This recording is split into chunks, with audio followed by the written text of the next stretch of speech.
everybody. Welcome to Studio B. I am your host, Pastor Marcus Holman. Thank you for joining us again for another episode of Studio B. Let's make sure you already know the drill, everybody. Go to our Facebook, Instagram, Twitter, and our YouTube. Like, subscribe, and follow so that you don't miss one episode of Studio B. Today, as you'll see, we got a different set arrangement. We got three people on the set today. To my left, I have Miss Maggie Johnson, who was a guest last week as we were talking about human trafficking, certified Christian counselor for ACBC, and a member here at the Church of Bethel's Family. And to my right, I have Miss Nakia Vestal, who is a self-proclaimed overcomer.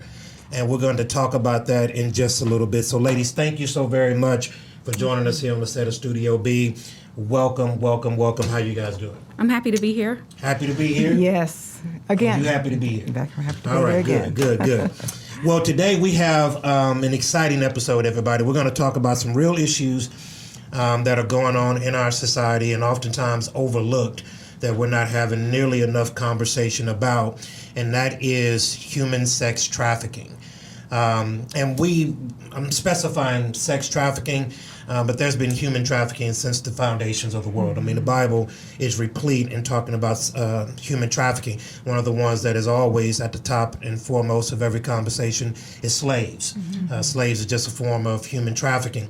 But in today's episode, following what we did last week, this is part 2, talking about the ins and outs of sex trafficking and things that we can identify to those who may be in it and how to get out of it. And so I want to kind of aim my first question at my guest here, Miss Nakia. Give us a little bit of your story in regards to human sex trafficking. Okay, for me, it started at a young age. For me, it started as molestation. That was the starting point. It started at home. Wow. And I became very rebellious and very promiscuous as a teenager. At 17, when I graduated high school, my mom put me out because I was out of control. So for me, I was on the streets. I didn't have anywhere to go. So that's how it started for me. So it started with molestation in your house with another family member? Well, not another family, a friend of a family. A friend of a family member. Wow. And at what age was that? 9. So kind of talk about the emotional impact of something like that happening to a 9-year-old child. Well, you feel guilt and shame. You don't understand what you feel. You're angry. You're violated, so you don't know who to talk to, what to do, so you act out in other ways. You become violent or you become sexual, overly sexual as a child. Just different things like that. You lie, you manipulate, you learn. It's like you're corrupted. You become you're corrupt. You become corrupted, so you follow in that behavior. Yeah. So did you have an outlet to that? Was there anybody that you could go and talk to? Because I think a lot of people can even, as unfortunate as it may say to hear this, there are a lot of young people who are in that exact same position, who get violated by people that they trust in their own household, friends, associates. Now, did you have anybody that you can go and talk to about something like that happened to you? I mean, what did you do after that? I mean, what happened? Well, a lot of times the predator, they will threaten you. So they put fear in you not to say anything. So they make you feel like you're the one that's doing something wrong and you're going to get in trouble if you speak out. And I think that parents, you should, before this even happens, you should be able to tell your child, don't let nobody touch you here. This is off limits. There's certain parts, of your body that shouldn't be touched, or if anybody make you feel any type of way. So it should start with the parent because the child doesn't know. Yeah. And so, Maggie, you talked about this last week when we were talking about the parent interaction with the child. And again, like bringing up our conversation from last week, no parent ever wants to consider the fact that their child is engaged in that or even could be privy to it. So a lot of parents just simply take the approach of, I'm just going to stick my head in the sand and pretend that it's not there. And a lot of parents, and understandably so, because it is a very sensitive issue, a very heart-wrenching issue. But to Nakia's point about the parent being more actively involved, we also know that we have people participating in sex trafficking who do, Maggie and Nakia, have two-parent households and come from very quote unquote stable households. Right. So how would you address that parent in having those kind of conversations with their children? You know, it doesn't get past the basics. You inform a child before something happens. That lets the child know that a part of being a parent is to forewarn your child. So you want them to know that even you are being brought up in a very nice, safe environment. The world out there may not be. You may even have family members around you that don't make you feel safe. And always leave that door open to communicate anything that's discomforting to you. If anyone threaten you, know that I'm going to be here for you.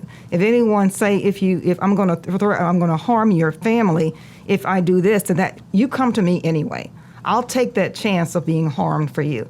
There are just certain things you need to prepare your child for in the dangerous world which we live in. Don't give your child the mindset that the world is safe, that people are always going to be safe, or that an adult is always right. That you can just go to any adult and get what you need, and never let anyone tell you that your mom and your dad don't care. That you they didn't care. If they did, they would have told you about me, or they would have prepared you for that. You see, they don't care, and don't believe that lie, because that's what a predator is going to do. He's going to prey on the fact that a child is not prepared for them. And fear is always a motivator for anyone to not do what they know that they should do. So human sex trafficking right now is very pervasive. And is infiltrating literally every part of our society. From entertainment to political realm, all the way down to your friends in school. Like, it is literally everywhere. And we talked about last week that the global economy for human sex trafficking is about $150 billion. 50,000 girls every single year in America are trafficked through these 50 states of the continental U.S. So it's a very, very pervasive problem. But Nakia, if I can direct this to you, the face of human trafficking has changed. So it's not the pimp in the Cadillac with the fur on, standing on the corner, kind of watching his girls no more. We talked about it's the Romeo, it's the CEO. The face of the trafficker has taken on a whole new model now. And so how would you first identify that trafficker, and then even more importantly, how would you begin to see the signs of somebody who may be involved in human sex trafficking? Okay, like I'm gonna add to what you were saying. It's no longer, it's always been the pimp, which is the lower end, it's like the scum, but people overlook women. You have women that are traffickers. Oh, wow. Because a girl's going to trust a woman more than she's going to trust a man. With the whole Jeffrey Epstein, how he used Ghislaine to go and get the girls. That's exactly what's going on that people don't realize. Now, could you really take a little time and expand on that? Because that's something that I hadn't thought about. I know it's out there that you have now female traffickers. So expound on that just a little bit more. Well, it's always been female traffickers. People just didn't, it's like people didn't look at that, because women, we know how to, we can say, oh, no, it wasn't me, it was him, he forced me. But no, you do have women, and then a lot of these men will get women that grew up in poverty, that so it's a money thing. So if I can give you more money to go get the girl, so I don't have to do this anymore. Let me go and get a girl to do it for me. And the more girls I get, I don't have to do this. And then it's a power thing. You feel like, and then you also feel like, I'm not as sleazy as the guy because I'm not doing it with them, but I'm just going to get the girl. So it's always been going on in civilization. It was always, you did have a guy, but you had a woman too. And then you have women who they feel like they're so in love with the guy, or they can't make it without him, that they'll do anything to keep him.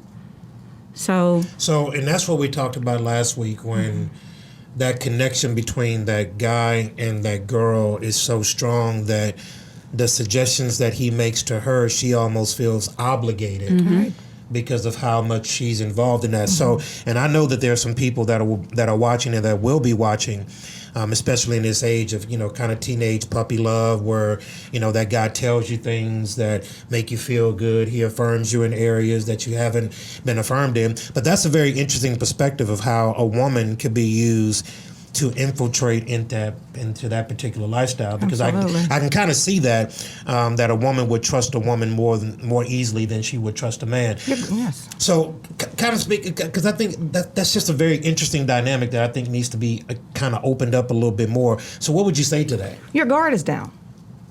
I mean, it's just like if you walk in, when you begin a conversation between people that you don't really know, one of your first things you want to do is to have an icebreaker.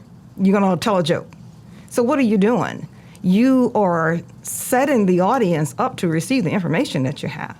And so what is that doing? And chemically, it is releasing dopamine for you. It's releasing that.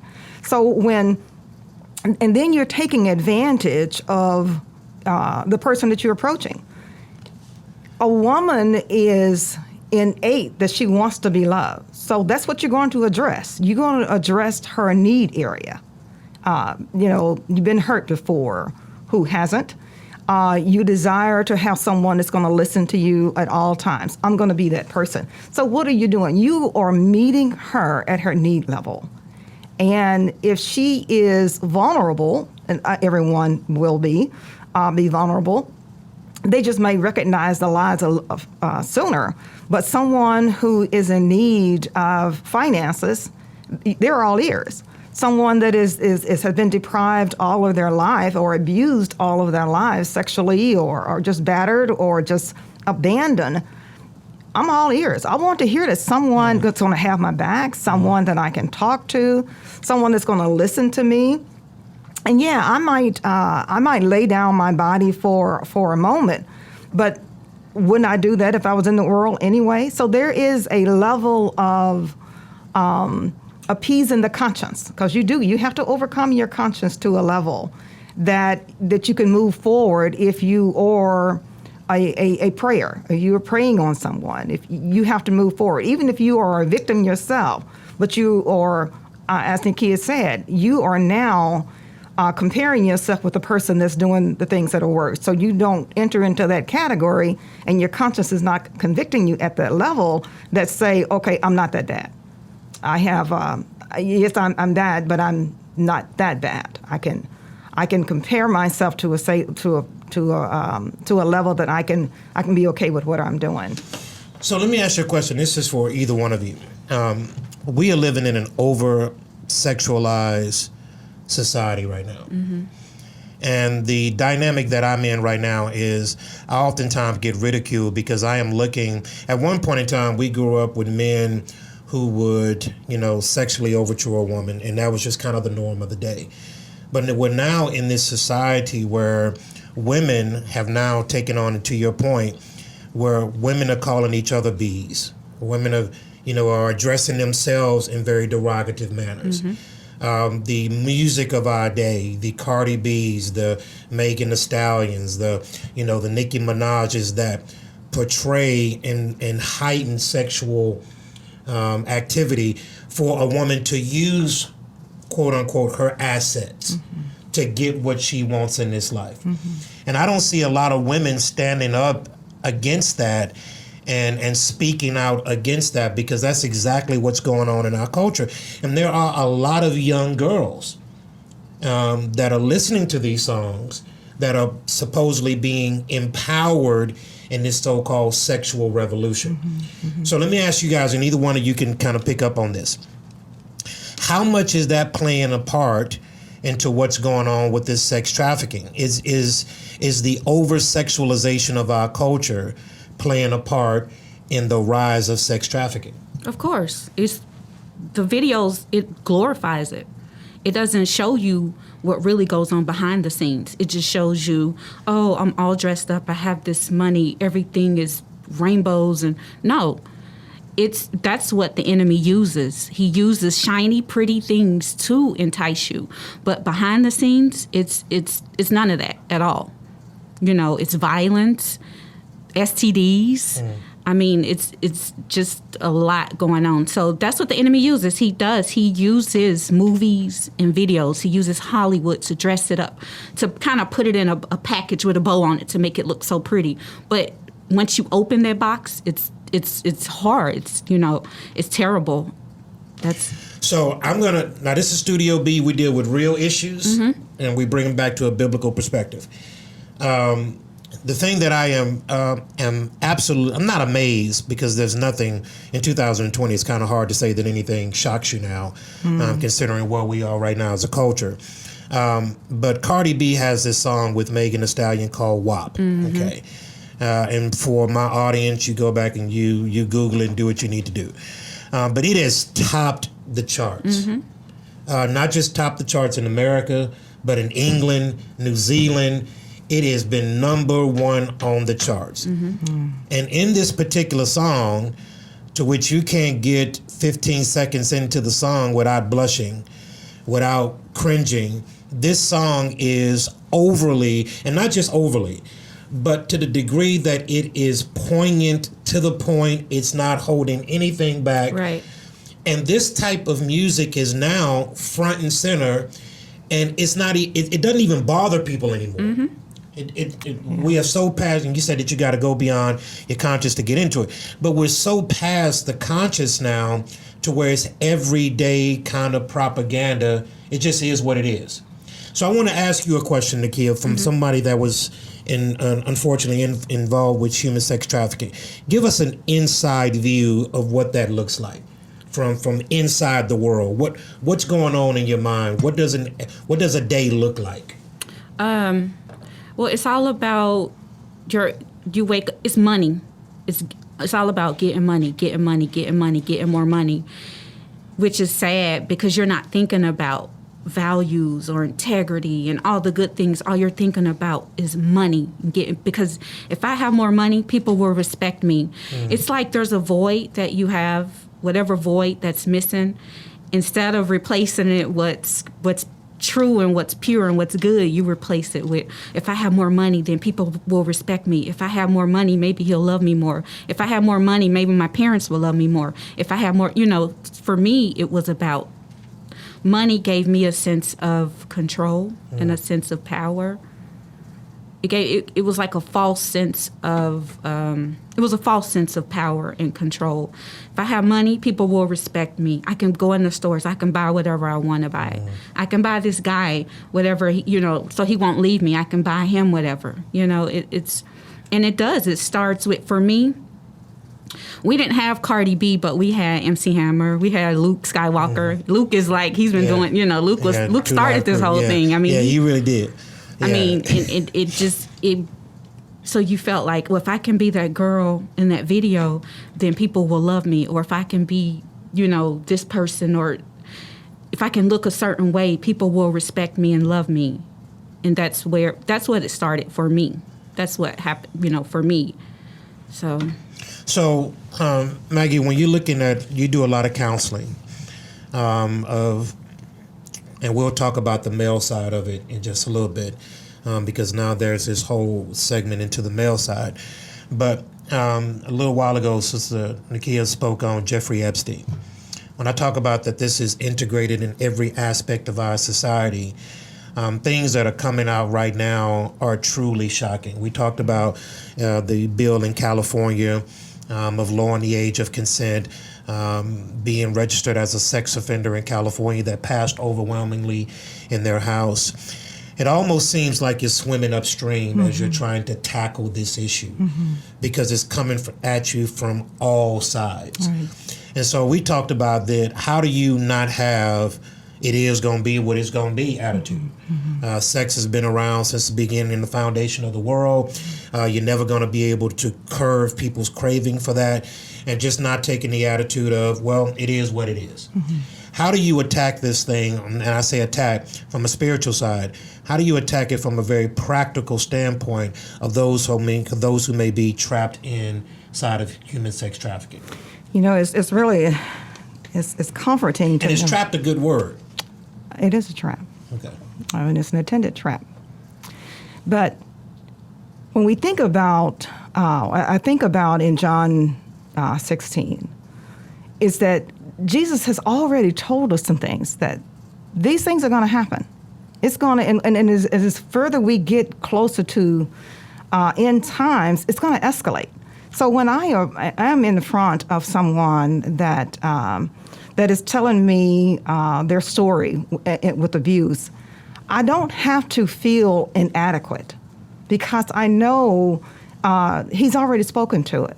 And he has told me in these last days, things will escalate. So when I see the shock of it all before someone and they're telling me, I can tell them that we have someone who's already overcome the world. And everything that the enemy has thrown at you, Jesus is sufficient. And so I meet the individual person, and they are a person to me, not a victim, but they are one who are conquerors. And so when I meet the individual, I let them know that there is hope even in the midst of suffering. We have to just make sure that I encourage them is that you already have entered into a phase of suffering and a phase of sorrow, but you don't have to go and get a chosen sorrow, that you don't have to keep heaping these things upon yourself, because at this moment, you are not in that moment. You are remembering a past. And in the way you're going to keep that past from being in your present is to give the past its perfect, its specific place. And it's not in the present. So we're going to look back at something before we can go forward. We're going to look back forward and see the hope that's in it. And if you don't have a hope that what you have been through is not going to be in your tomorrow forever, you're going to stay back there. So I help an individual keep from going back there with the sense of being stuck. Now, you're going to go back there, but I'm going to go back there with you, and I'm going to take off layers of pain so that you can see how Jesus is working in and through that situation, even if you're not even saved. And I don't want to give an individual the impression that, okay, I'm not saved, so this is for me. The hope extends to whosoever will. So now speak on that, Maggie, because oftentimes, and this happens in Christendom, we blanket the problems of the world. Of course, we know this, that Jesus is the answer for any problem that you're going through. I mean, that goes without saying. We in the church who have been in the church, who have been born again, and they've accepted his son as our Savior, we understand that Jesus Christ is the right to all the wrong, okay? But I think that there's a misconception in the church to where we at times over-spiritualize issues while first wanting to try to get the person out of harm's way first. Yeah. Let's get them out of harm's way first. Absolutely. And then minister to that person. I think that the problem with the church is that we go into these particular issues with a spiritual bullseye. I got to get you saved, I got to get you saved. And we want to get them saved, no doubt about that. But I think what we have to do better is we have to address the problem first. Let's get them out of harm's way. Let's get them out of whatever issue that they may be in. Let's deal with that first. And then once they're out, quote unquote, we can console them with the gospel of Jesus Christ, who is the right to all the wrongs of the world. So in this regard, Maggie and Sister Nakia, I don't know if we're going to solve the problems of sex trafficking within an hour and 15 minutes, but it is a real problem. And here's the underlying problem that we never talk about. It's in the church. Yes. There are people that are being trafficked inside of the church. There was a news story last year in the Catholic Church where a priest was trafficking boys out of a Catholic diocese. The unfortunate truth about when the world seeps into the church. So let me ask you a question. Is it that old style where women are forced into this area of sex trafficking, or is it sometimes a choice that is being made? Sometimes it is a choice. Most of the time it's forced. Anytime you're doing something against your will, it's forced. But if I make the choice to do it and you're not forcing me to do it, it's a different situation. I mean, it's still all tied to the same thing. And I want to add to what you were talking about. One thing I realized is you can't heal from what you don't reveal. That's the number one thing. Because what I realized is that God uses that thing that the enemy tried to destroy you with, that made you feel so shameful to talk about, that dirty little secret. That's what God uses to bless you. And that's where Romans 8:28 come in. Because all things do work together for good. All things, the good and the bad. That thing that the enemy tried to destroy me with was trafficking and prostitution, and I was so shame and dirty and didn't want the molestation. If I don't talk about it, I can't heal from what I don't talk about. And you have to have people with compassion. You can't come and, this is what you have to do, this, that. How can you tell me if you haven't been through the same thing I haven't been through? You understand what I'm saying? And one thing I can say is that everybody was created for a purpose. That's the main thing, is finding out what your purpose is. And that's what the enemy doesn't want. He wants to use that thing that's so shameful and so dirty to where, okay, I'm going to die with the shame. I'm nobody. I'm nothing. No. You have to talk about it. Don't be ashamed. And there's a lot of boys, too, that are being trafficked. There's a lot of boys, but because the stigma that society has put on homosexuality, they don't want to talk about it. They're too ashamed to talk about it, And so if you don't talk about something, all you're going to do is it's going to spread and spread and spread, and it's going to go from generation to generation to generation to generation.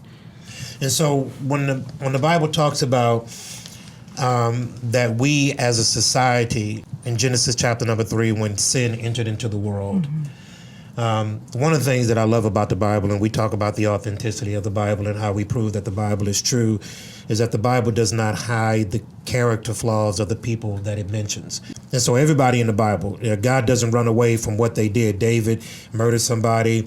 You have Rahab, who was a prostitute. You got Matthew, who was a thief. You got all these people, but God never hides their sin. He puts them front and center and says, this is what they're dealing with, and this is how I'm going to use them in spite of what they're dealing with. But that's from a biblical perspective.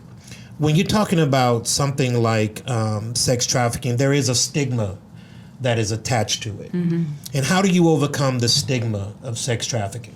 You gotta address it where it is. It's a lie. And the only thing you have to expose a lie. The stigma is, this is what it looks like, this is what it's always going to look like, so therefore when you see it, this is it.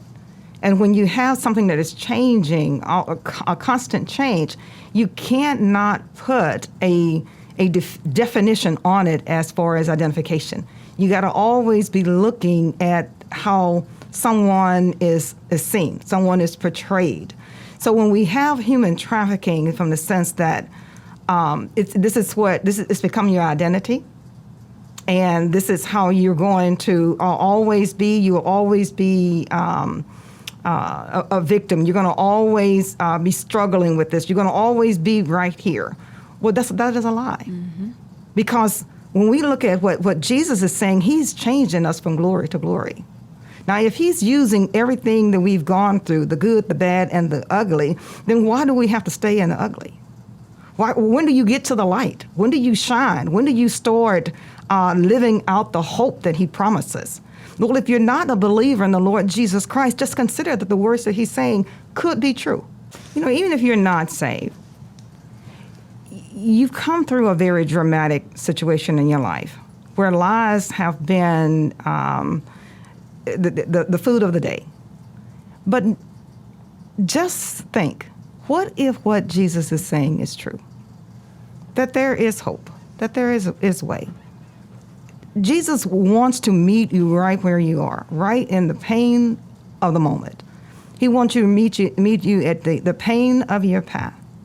And he's going to bring you to a level where you begin to see little bit by little that I can. I can make it. If I can keep from going back to something I'm familiar with, and I know that it gets me what I want, I can see that there might be another way. And that's what we are about doing, is giving everybody hope. You want to have hope. And let's say you're on the other side of the human trafficking. Let's say that you are the one that has been beating up on the people. You've beaten up on the girls and the boys, and then all those that are there, and And I remember listening to a testimony of a young man. He had how he came out of being in human trafficking on the other side is that he got tired of beating up on the women every day. He had to beat up girls, boys every day. He just got tired of it. So let's consider that's where you are.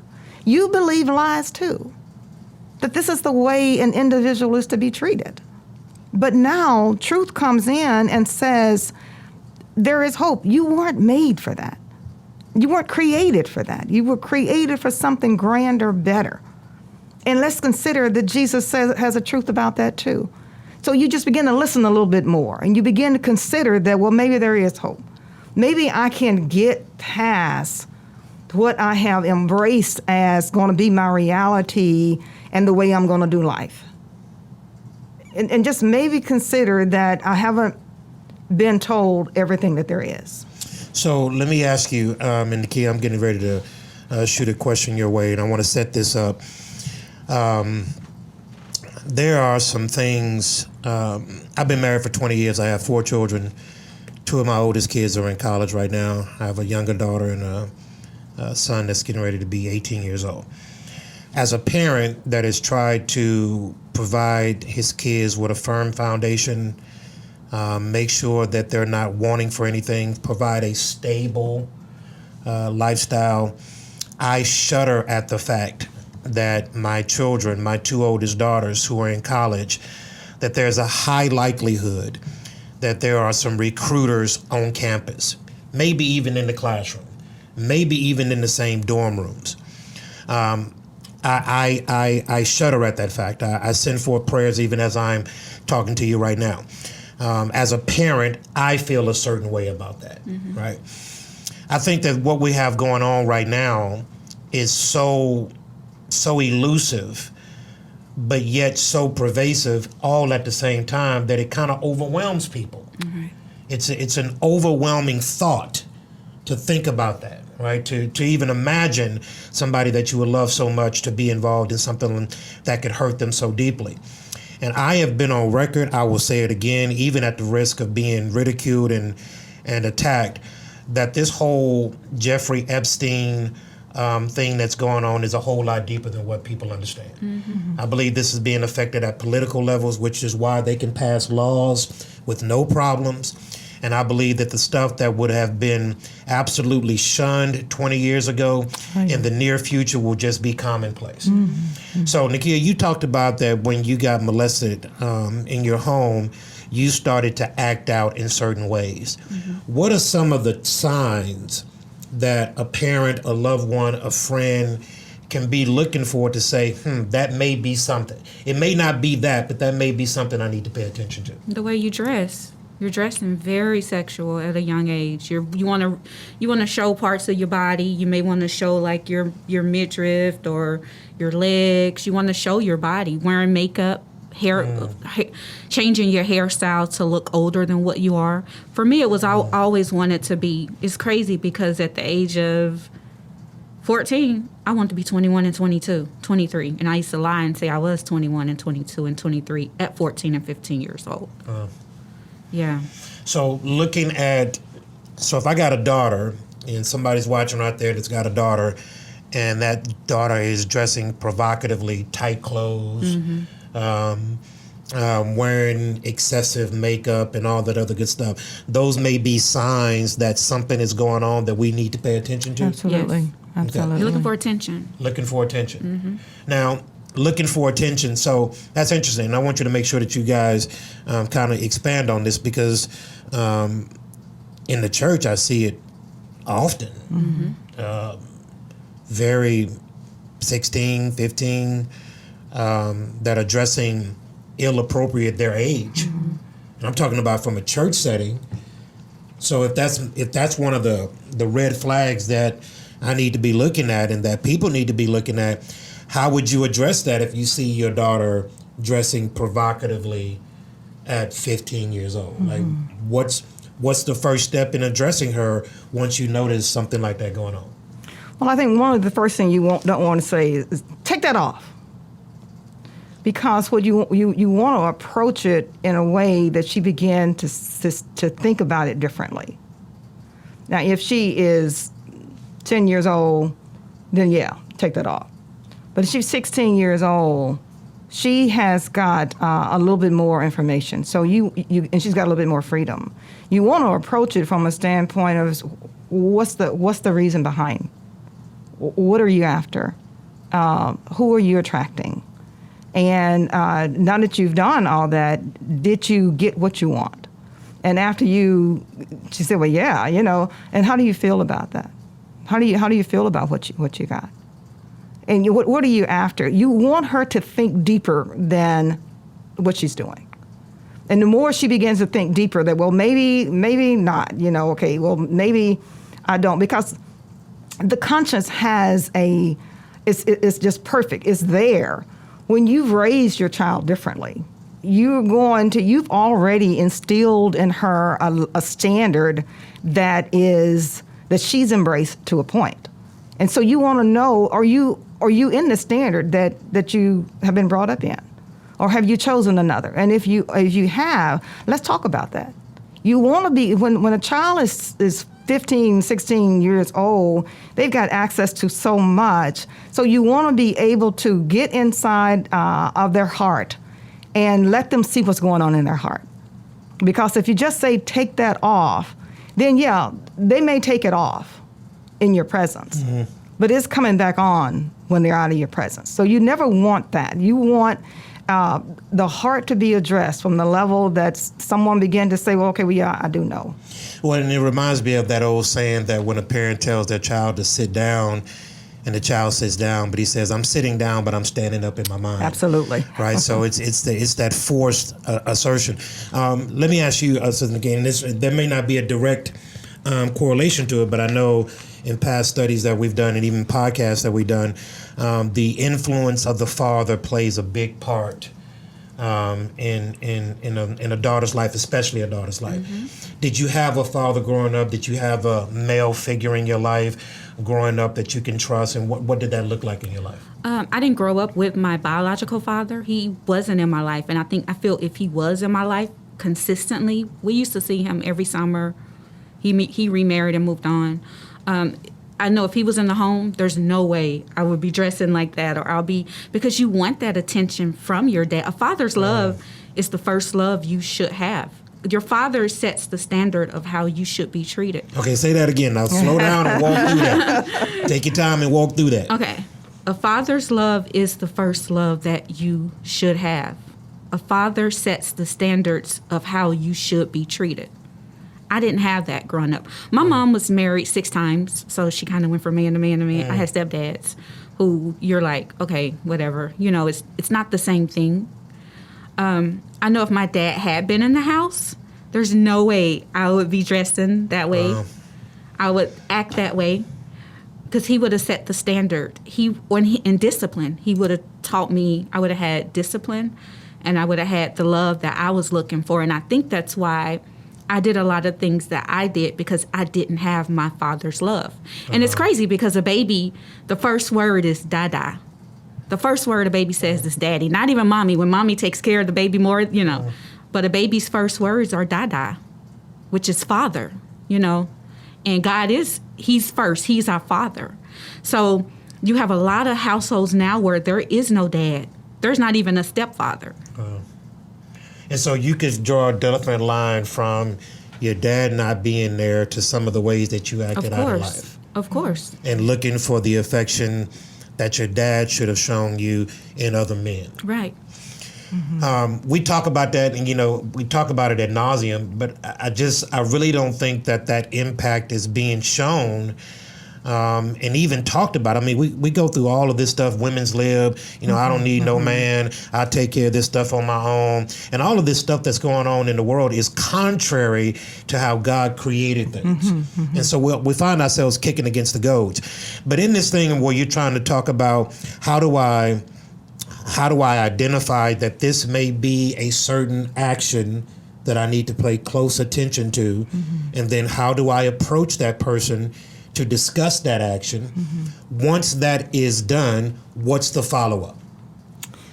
Well, when you have identified an issue that said, okay, well, Mom, I'm hurting, and I have been doing that.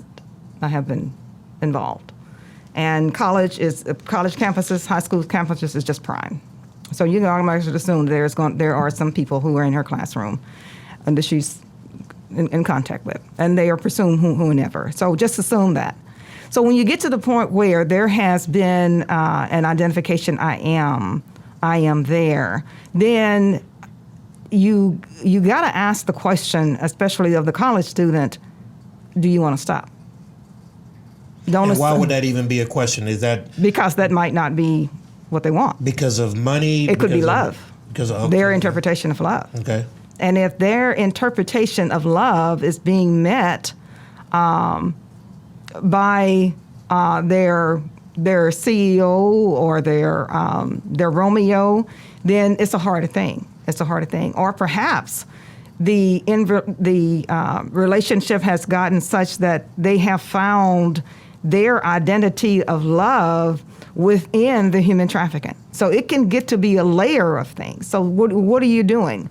You are meeting your child at their point of need. Do you feel that you still need that? Now, if that your child answers that I know you're talking truth, but he loves me. He really loves me. He doesn't treat me as bad as the other people. Then you got another layer of help that needs to go. But if she says, I do want to, don't let her return. You get the authorities involved with that. You don't let her return, and you're gonna run some risk. It can be, the threats can be real, but you're gonna run some risk, and you're gonna need the authorities to take you through those steps. But you get your child some help, and you get yourself some help, so that you don't stay in the midst of the pain of it all, but to get in the point where, okay, this is what I'm dealing with.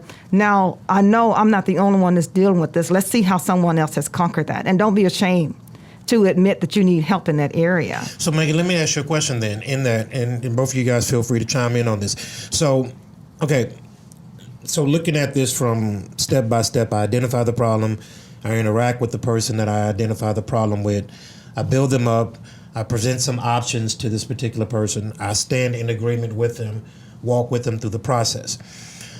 When we were on the Elijah Rising tour a year ago, so we mentioned this last week, and we went to literally brothel houses that were across the street from elementary schools. Mm-hmm.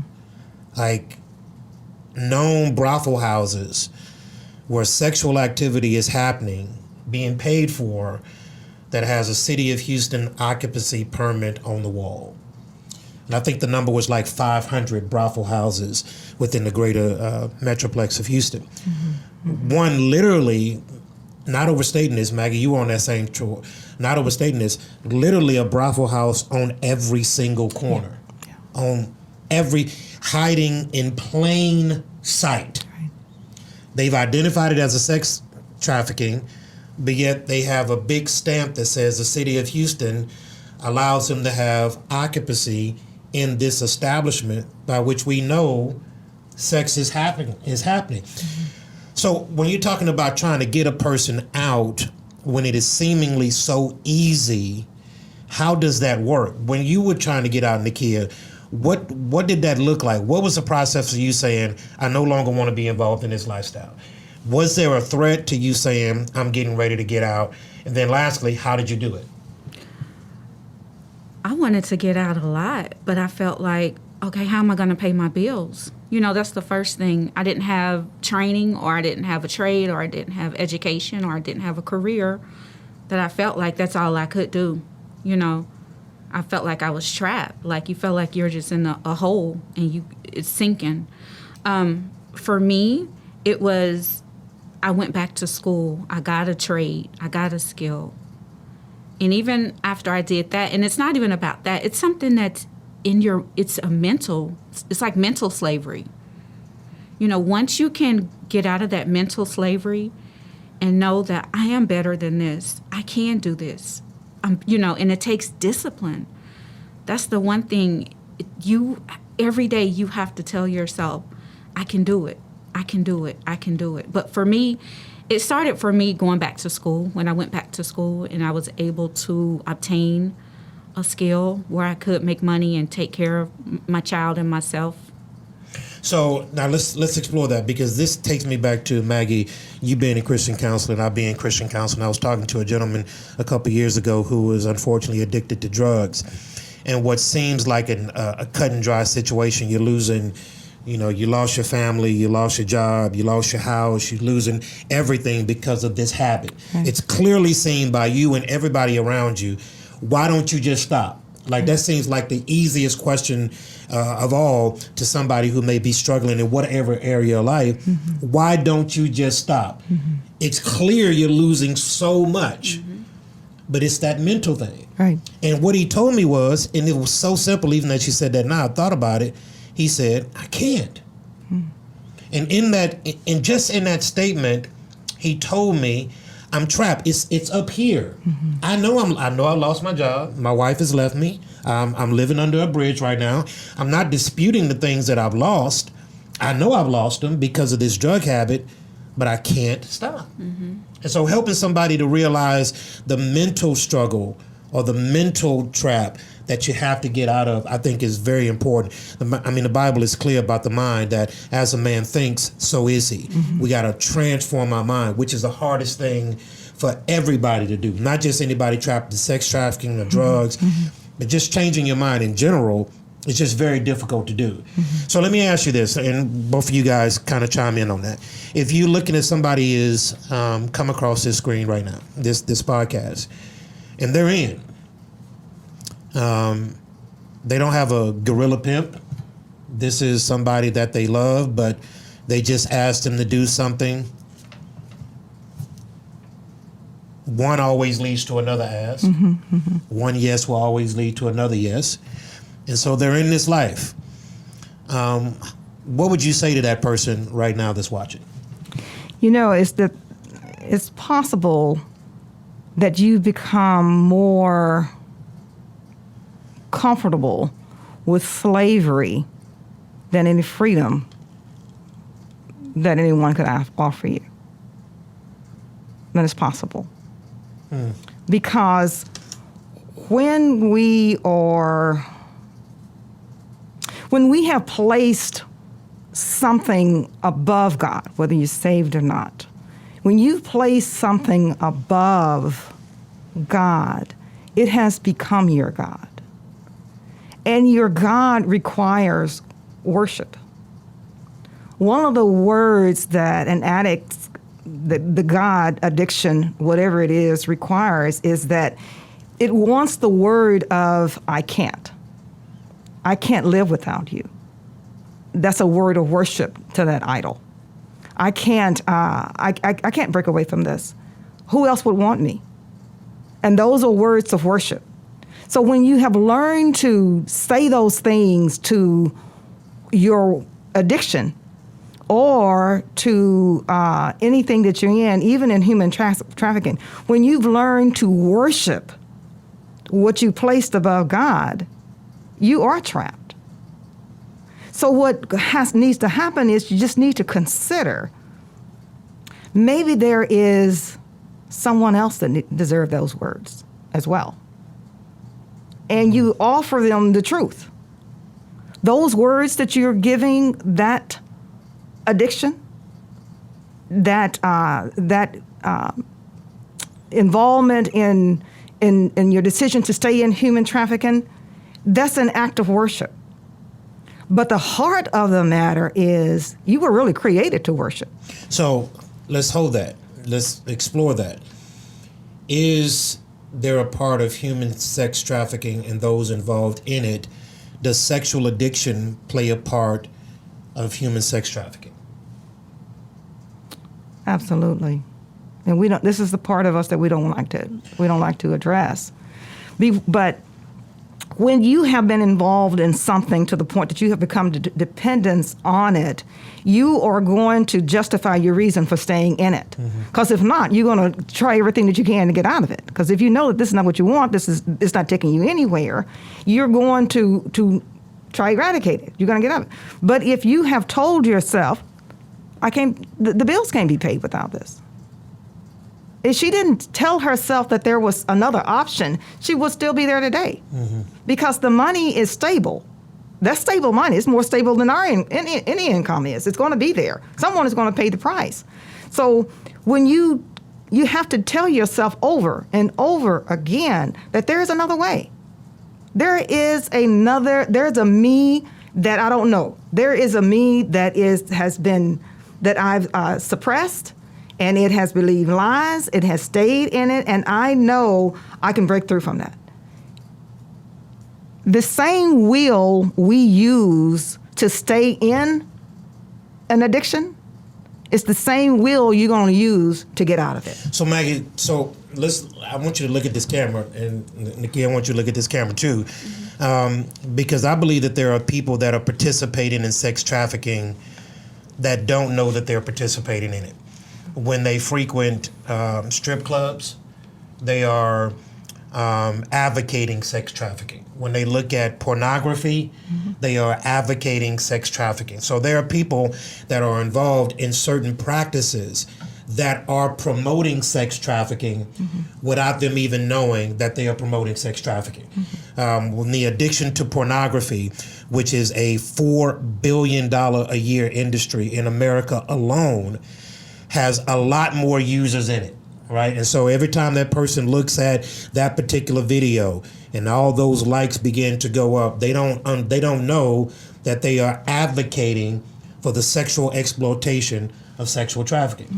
So how does that look like? Like when you're looking at and tell me if this is even relevant, and you guys help me out on this, is the things in which I just discussed, is that really a part of this whole ring of sex trafficking? Strip clubs, pornography, how do these things actually play a part into sex trafficking? Or even being a gold digger. When you're dating a man and you don't love him, but you're dating him just for money. That's what people overlook. Yeah. That's a big problem. That's a big, and it's basically it's prostitution, but it's sugar-coated. And you feel like, oh, I'm not a prostitute. I'm not standing on the street corner. So the gold digger, and we hear about that a lot. Songs are made about them a lot, but explain on that. So a gold digger is somebody that is dating a particular person for monetary gain out of that person. Right. So speak on that, because I've never thought about that. I never thought about that. It's crazy because there's a lot of housewives right now that are gold diggers. And you don't sugar. love that. You don't love your husband, but he's providing a certain lifestyle. You're living in that house. You're driving that car. You're shopping at Gucci and Fendi and Prada. But you can't stand him, but you love his money. That's the biggest, to me, that's the biggest. That's the biggest sex trafficking that's going on, and it's hidden, and you don't even realize it. You don't even see it. Wow. So there's so many different layers. Man, I wish we had more time. We might do a part 3 or something. But so when you trying to peel back the layers of this thing, as you peel back one layer, there's another one that you didn't even think about. This thing goes so deep and is so pervasive. Love of money. The love of money is the root of all evil. The love of money. The love of money is the only thing that'll make you do what you said you'll never do. Money is the only thing that can get you to do that. Right. But the Bible talks about Rahab, right? And Rahab was this prostitute of the Old Testament. And she was clearly a woman of the night. The Bible is absolutely specific in that it does not hide it, that this was this woman's lifestyle. We also know that Rahab had a family that she was providing for. So she was bringing food to the table. So in Rahab's mind, the ends justified the means. Right. Okay, this is what I got to do to put food on the table. Is that a pervasive thought of those who are caught in this lifestyle? Exactly. Yeah. So the ends justify the means. So if I have to sear my conscience, if I have to go against what I know is true, but for the end goal of providing for my family, then that's just what I got to do, right? And I think that that's going to resonate with a lot of people. how would you encourage somebody? What would you say to that person who is in that spot? Yeah. I would let them know that makes sense. It does make sense. Now say that. Because It makes sense. It really does make sense that I'm doing what I'm doing because I've got needs, and this is supplying my needs. But what else is it doing to you? Yeah. Is it just paying your rent? Is it just paying your you got cost expenses? You have to continue to doing that. But what else is it doing to you? And you have to got to some kind of store, put that on a scale. Okay, this is up here, but then I'm down here. And then, but you say, well, I just shut that part of me off, and I just go and I do. That makes sense too. It does. Deception always makes sense. But the thing about deception, you don't know that you've been deceived until you come out of it. Yeah, to after the fact. Yeah. Okay. So you got to begin to meet a person where they are and says, yes, you need to make at least you need to have $4,000 a month to do all your expenses. If you go and work at McDonald's, you're not going to get that. Or you're going to work at McDonald's for the benefits and then you go and do your thing. That's going to make a whole lot of sense. But there's a part of us that has a shame. And I know someone that can take away the very shame of your guilt. And he can resonate with that. But you got to first admit that there is a shame connected to it. That there is a part of you that is hurting because of the choices that you're making. So you got to acknowledge, first of all, the wrong. You right? will never get anywhere until you admit where it is. And that's why you have to ask questions of individuals, rather than assume that what you want is what they want. Because it is possible for you to want more for an individual than what they want for themselves. Yeah, that's exactly right. And when you do that trajectory, you can be totally just talking to yourself. But if the individual has come to the conclusion that what I am doing is justifying the needs that I have for a moment, it's going to be very difficult for you to even break that, because that's where they have been met with the point of slavery. And you're going to have to get to know the individual, keep praying for the individual, and loving the individual right where they are until there is a breakthrough, if there is a breakthrough. But we're not told that just because we are pursuing someone for the love of Christ, that they're going to receive that love. All right, so I'm back with my guest, Miss Maggie Johnson and Miss Nakia Vestal. Part 2 of our talk about human sex trafficking. And I hope that we've dived into some areas and hopefully have shed some light on some things that need to be talked about. This problem is far more reaching than what we want to acknowledge. And I believe we got to begin to initiate those conversations first in the house, in our own homes, with our own kids, talking about those things in a very real way, but also addressing these things from a church perspective inside of the house of God. Because I know at times we think we are shielded from the cares and the concerns of the world, but it is pervasive in the house of God as well. So, Ms. Nakia, I want to give you a couple of minutes to talk about your exit strategy. When you decided enough is enough, I'm ready to get out of this, I'm ready to do something different, what were those steps that you took in order to get out of human sex trafficking? I had to figure out what it was I wanted to do with my life, because I know if I would have continued, I don't think I would be alive right now. And looking at my children, once my son, I remember when he was probably 7 years old and I had a trick, because that's what we call them, we call them tricks, and he was giving me money. And when my son was trying to hustle him for money as well, then I realized, what am I doing? What am I teaching my children? What am I teaching my son? What kind of man do I want my son to grow up to be? And for me, it was, okay, it's something my grandmother always taught me. I know I didn't want to work in a corporate office. I love making women look pretty. She used to always say, girl, you missed your calling. You should have went to beauty school. That's what I did. I went to cosmetology school. And from there, I was able to be around like my teachers and other classmates who were on the same path as me, and I wasn't around the girls in the life anymore who, I had to change my circle of people as well. So you changed your surroundings. I changed my surroundings. And that had a big impact on you having the ability to get out. I think Right. that's a great word. And that's sometimes maybe the biggest challenge is getting out from that environment. But one of the easiest ways to do that, not the easiest way, but one of the first steps is changing the people that you hang around. Getting some different environment and some different positive energy in your way. Sister Maggie, this podcast goes across on Facebook, Twitter, Instagram, YouTube, TikTok, all of that stuff right now. And there may be somebody that has come across this podcast. God set them there.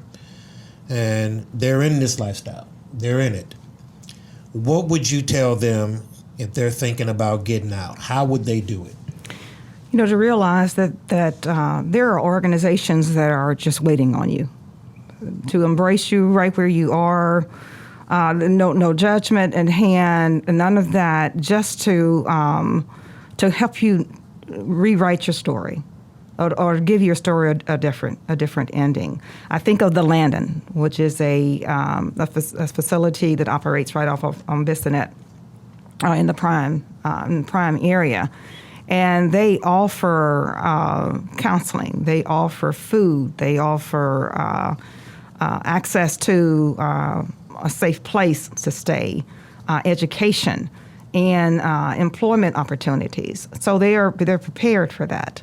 Then I think of Elijah Rising, that has all of that on a much grander scale. And I think of like Love 146, which they're into addressing the needs in the home life that helps with educating your children. How do you have this conversation with your grade schooler and on up? What am I looking for? How do I do it in a way, excuse me, that is serious, but I don't put them in a panic mode? So they go through all that. Then I think of Rescue Us, which all of these are organizations that people who have exited life.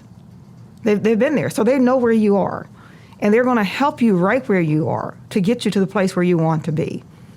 And I think of the hotline. If you see something, if you see a white van that's approaching, or it's a few men get out and what have you, you do the 888-3737-888 number. That's just the way it's easy for me to remember. That's the international human trafficking hotline. And of course, 911. That's why it's so important that people be aware. Be aware, in churches especially, because we are a beacon of light in the community, and we need to be aware of what we're up against, and how to approach it in a loving way, and not shun it because we see the elephant in the room and it's entirely too big. We're gonna take him down just one bite at a time. Mm-hmm.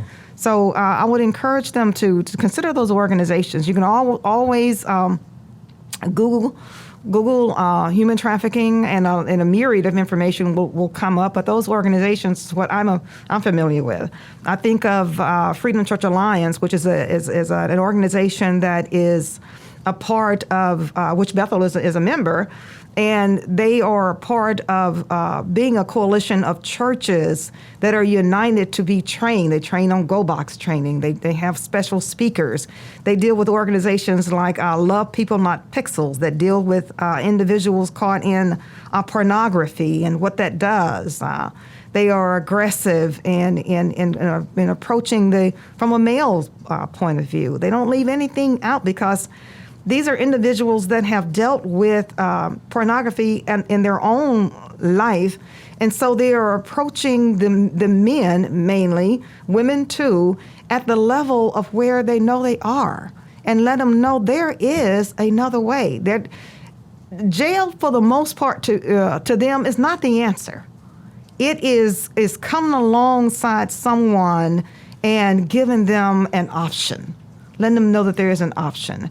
and what you have done can still be forgiven, and that you are an individual that is still loved, that is still have a purpose. If you are alive and breathing, you have a purpose. Whether you have been, what other side of human trafficking you've been on. Assistant.